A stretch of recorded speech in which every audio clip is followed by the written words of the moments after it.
Hello, peoples. I am doing my Raw review for August 4th, 2014.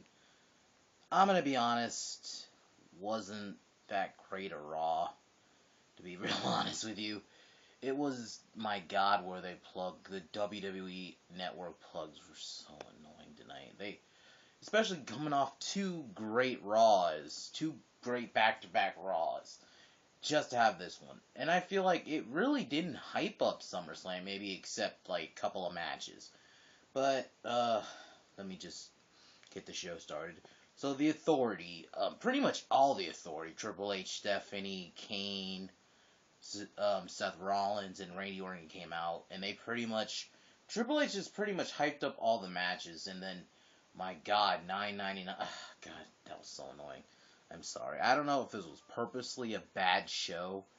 Pretty much then, Roman Reigns comes out, pretty much says, I want to kick Randy Orton's ass, and then Randy Orton was ready, and then Triple H says, no, you're gonna wait till SummerSlam, but then he put Roman Reigns against Kane in the last man standing. Wasn't that great. There was weapons used. For what it was alright. Wasn't a great I don't know why they made it last man standing. I feel like matches like that, because, I'm sorry, Kane and Roman Reigns is not that great a match. Whatever. Roman Reigns wins via spear. So, whatever. That's really all I gotta say about that. Then we find out, I forgot to say this.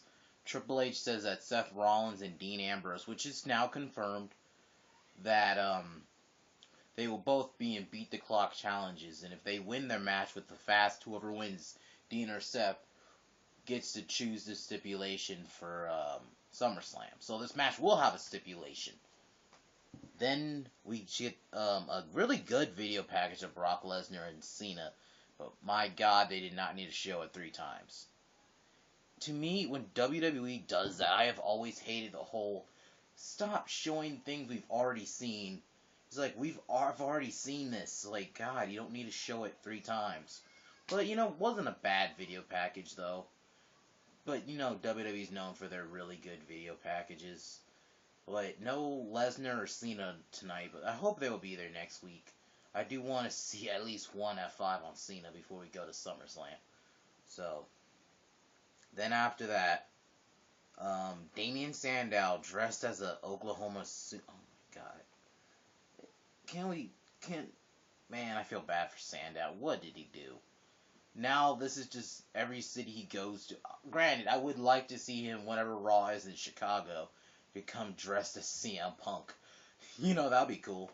Just to troll the fans, have him come out dressed as CM Punk. But then Mark Henry came out in a Texas Longhorn shirt, and Henry wins.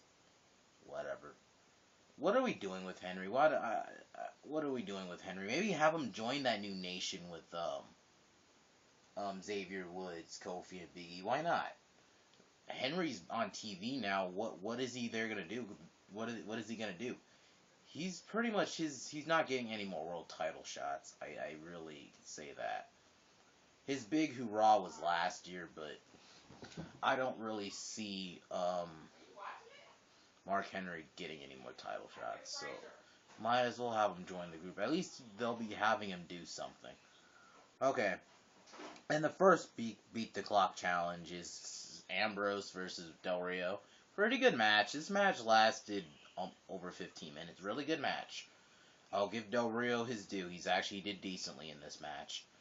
But this is Dean Ambrose wins via, what is this move? Dirty Deeds? Yeah, via Dirty Deeds. So he sets the time. Then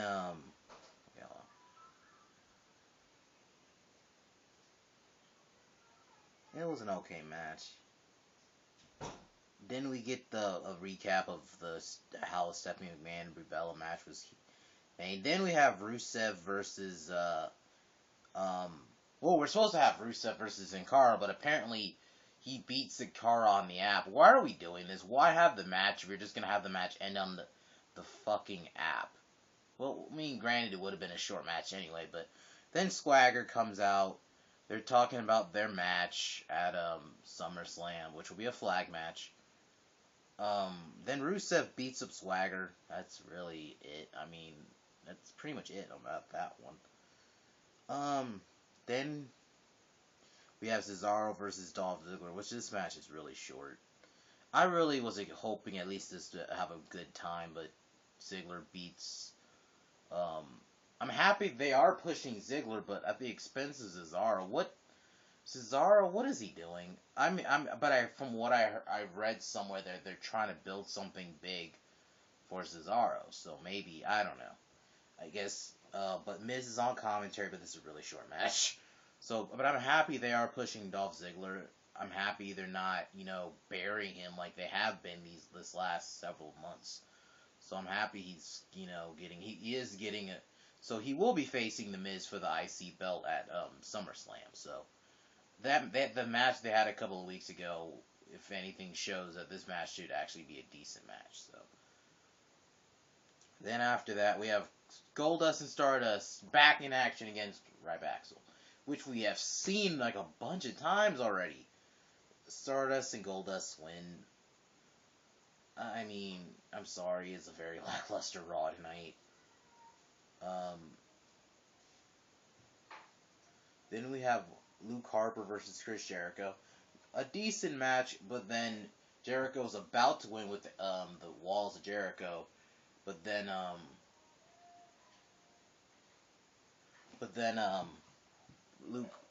Bray Wyatt attacks Jericho. Oh my God, we've already seen this. And then gives him the Sister Abigail. How many times are we gonna see that? How many times is Jericho just gonna eat his Sister Abigail? I mean, that's just what the build-up is now. I mean, I was expecting better. But yeah, so it'll be Jericho and versus Bray Wyatt by himself because apparently because Luke Harper lost via disqualification. So then it'll be announced that AJ is gonna be on main event tomorrow. So oh God, I want to skip this. But Diego versus El Torito and Summer Rae versus Fandango, who's now with Hornswoggle. Oh my God. Diego wins. There you go. That's all I'm gonna say.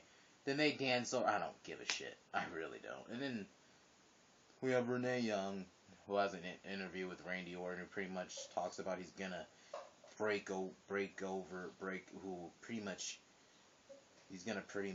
he hinted he might try to punt Roman Reigns. So maybe we'll try to see an attempt at a punt at SummerSlam. So then we have Bo Dallas versus R-Truth. Bo Dallas wins. Why have Bo Dallas beat R-Truth if you're just, and this is the guy who ended, why did they end Bo Dallas's streak if Bo Dallas is just gonna beat R-Truth this week? It makes no sense. God damn how many, they plugged the fucking app network like a bunch of times tonight. I was watching the Lex Man's Raw review and he said it was like 30 times and I was just like, wow. Then it was supposed to be RVD versus Seth Rollins. Apparently that has been changed to Heath Slater and Seth Rollins. I don't know why.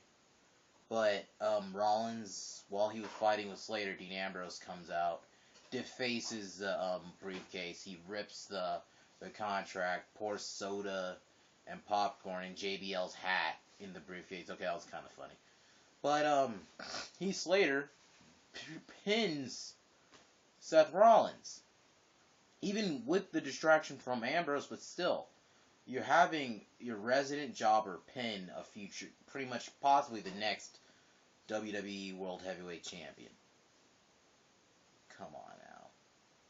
Should have just been RVD. I don't know why you couldn't have just had RVD. Why did you have to make it Heath Slater? Whatever.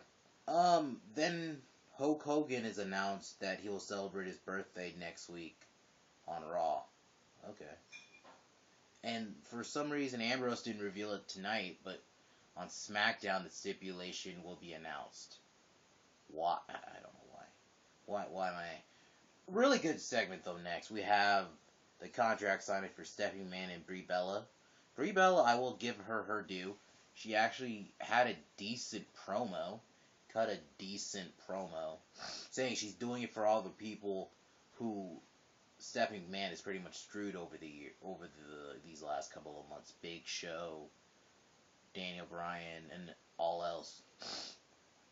And then Stephanie McMahon says that Brie Bella is trash. Well, Brie Bella called her trash, but then she's pretty much said that Brie Bella's leaving her injured husband Daniel, and then that she's taking her sister's spotlight.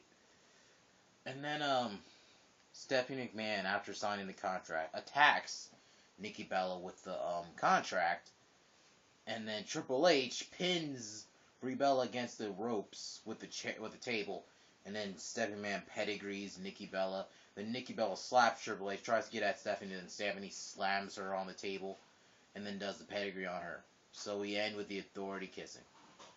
Raw was very lackluster, guys. I have to admit it. This was a very lackluster Raw. I didn't feel like it really advanced any SummerSlam storylines except maybe 3. And the other one of them, the 2 guys weren't even on Raw. The main event wasn't on Raw. So I don't know what's gonna happen next week. Next week's the go home show. I am expecting at least a decent show, because we had 2 really good Raws these past couple of weeks, and then Raw tonight was just very lackluster. It wasn't terrible, but it didn't really do anything. So well, now I'm at the end of my Raw review. Raw was very blah tonight, but expect more videos this week. Peace.